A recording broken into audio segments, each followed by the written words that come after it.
reason why I do fluid art is because I think it is a good meditative exercise. Obviously the process of doing it is very relaxing, which is great, but it helps me reflect on how I can't control as much as I want to. It also helps me to try and resist the urge to fiddle with things. I'm better than I used to be, but I'm not good at just leaving things like that. How good are you at walking away? Has it got better through doing fluid art? Hi again everyone, I hope you're doing well today. This is the 5th day and the 5th challenge of the 30 days of pouring. Challenge 5 is a monochrome challenge, and personally I found this one really difficult because I've had a lot of trouble working out what I'm going to do. This is outside of my comfort zone. I use lots of metallic pigments and colour combinations to try and add interest to my work, and I think it's good for me to face the challenge of trying to strip that away and see, can I actually make something where the paint itself, the shape of the paint looks interesting rather than the qualities of the colours interplaying with each other. I want to try to keep it simple, so I've got Joni Mitchell ready. I'm going to listen to blue and mix up my paints. I'll be using this phthalo blue from this Danish store that I still can't say the name of. I really need to find out how to say it.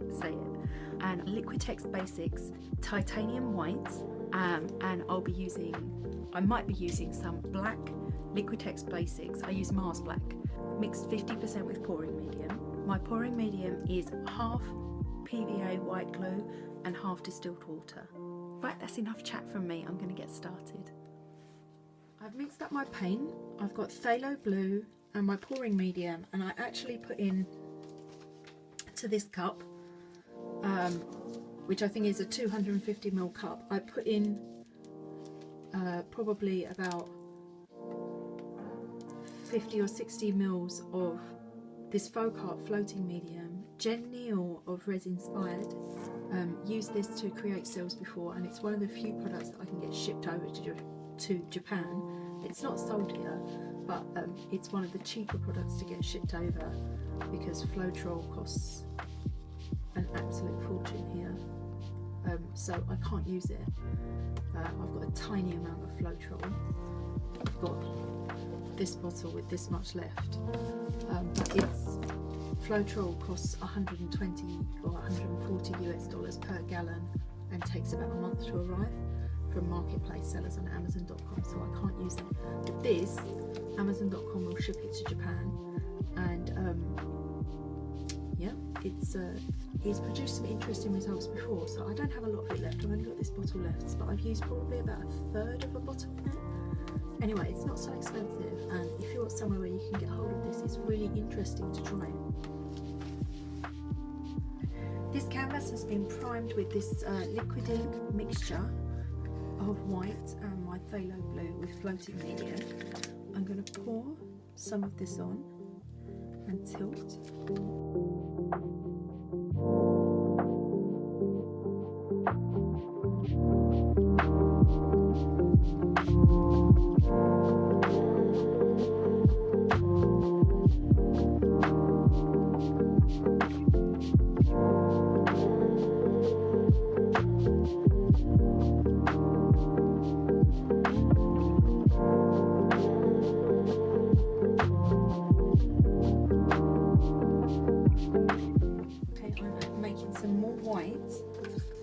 But it's actually got very little pigment in it. It's mostly pouring medium.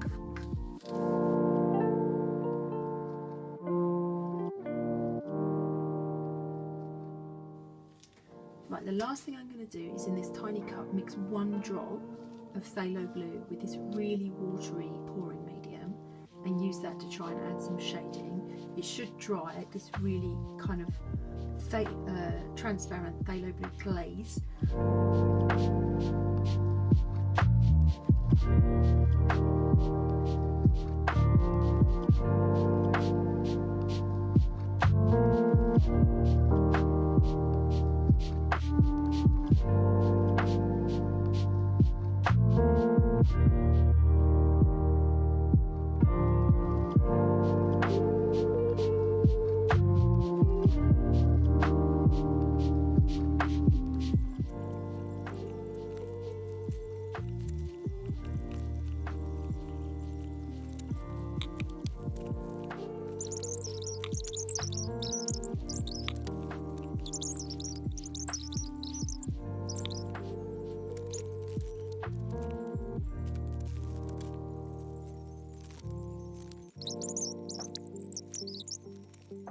Okay, I've really messed this up. It was fine halfway through.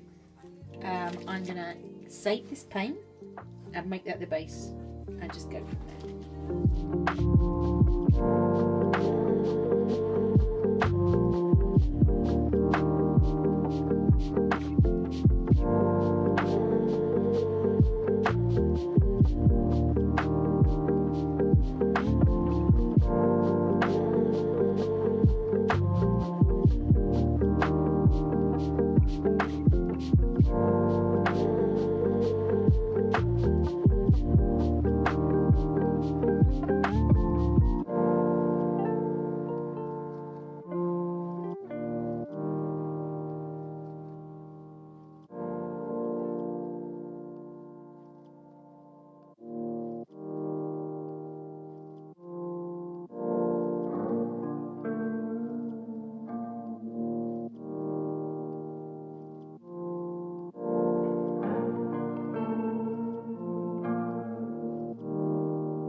Okay, the camera cut out just before I finished and I don't have much memory left.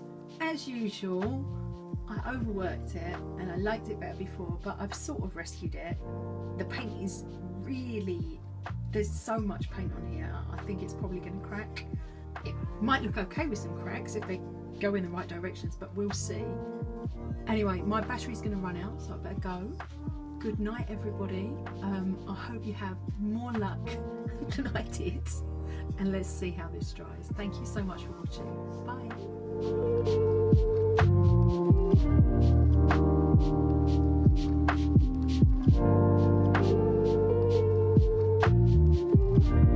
Tomorrow's challenge is a kiss pour, which involves pouring 2 paints out of cups at the same time so that the streams meet before they fall onto the canvas. I've never done one.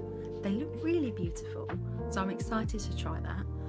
It's similar to how you would prepare a tree ring pour or some other kind of pour where you maybe move the cup, but you're using 2 and you're pouring them at the same time, so you can have the same colours in both, or you can mix it up, whatever you like. So that'll be really interesting to try because I've never done that before. Thank you so much to those of you who've tagged your work and uploaded. It's so wonderful to see everybody becoming inspired by this challenge and trying to stretch their skills and take part. If you'd like to take part in the 30 days pouring challenge, then all you need to do is whenever you upload pictures or videos of your work onto social media is use the tag 30days30pours. If you like this video, then please give it a thumbs up and hit that like button. If you're enjoying these 30 days of pouring challenges, then please consider subscribing to my channel and hit the bell if you'd like to get notifications when I upload a new video to YouTube. If you want to follow me on Instagram, I'm Tokyo Makes. Thank you all again so much for watching. To my old subscribers and my new ones, I really am very grateful for your subscriptions. Have a great day, everyone. Bye.